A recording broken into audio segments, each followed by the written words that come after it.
This is Unit 2, Lesson 6, Comparing and Ordering Real Numbers. The great part about this lesson is that it really isn't anything new. It just combines two things we've done before. Comparing and ordering numbers, but this time we're going to throw in some squares, perfect squares and square roots. Remember to take notes on your note sheet.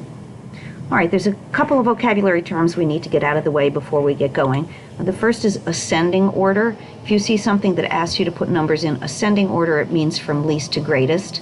And descending order means from greatest to least. All right, so we're going to compare just like we've done before using less than, greater than, or equal to.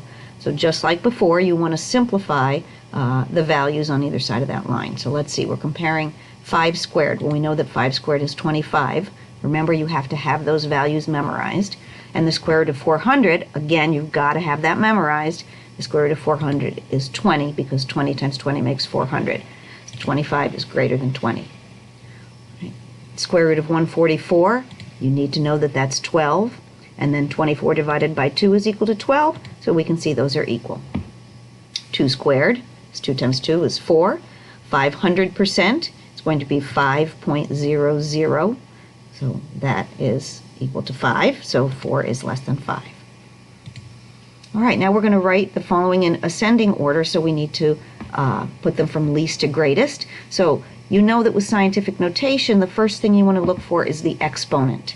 So that tells us whether the number is really big or really small. You can see that 2 of these have negative exponents. So those mean those are really small numbers, but they're still positive. They're greater than 0. They're still positive, but they're really small with some zeros after the decimal. So the one that has more zeros after the decimal is the one with the negative 4. So that's going to come first, because that's even smaller, and the one with the negative 3 exponent is going to come next. Now you can see that the 10 to the 0 is in between the negative exponents and the positive exponents, so that's going to come next. And then we need to identify all the ones that have a positive exponent. So those mean those numbers are getting greater, right? Those are going to be multiplied by 10 some number of times, and so we're going to look for the exponent, and we can see that 10 to the second would come next. And you can see that we've got 10 to the 4th and 10 to the 4th, so when you have the same exponent, you've got to look to the factor and see which is bigger, and you can see the 5.6 is bigger, so the 2.7 times 10 to the 4th comes next, and then the 5.6 times 10 to the 4th is next.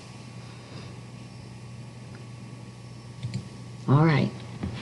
Example 3, we want to first plot each point on the number line, so we're going to take them one at a time. I'm going to simplify them, get them to be a whole number or a decimal to make it easier to plot on the number line. A, 8.39 times 10 to the 1st. Well, multiplying times 10 to the 1st is basically just multiplying by 10, so that would give us 83.9.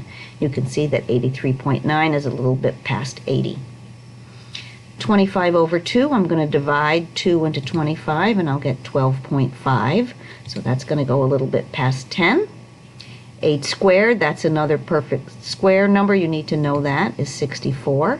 So that'll go almost right in between 60 and 70.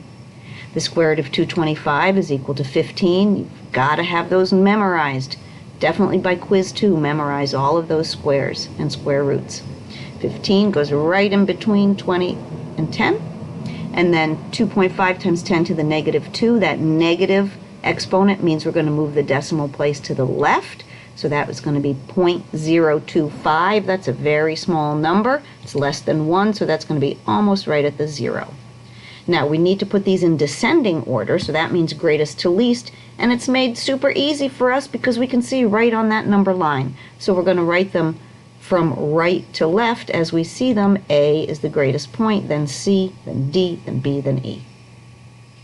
That is it. This was a super short video. Make sure you put your note sheet in your binder so that you'll do well on tomorrow's quick quiz.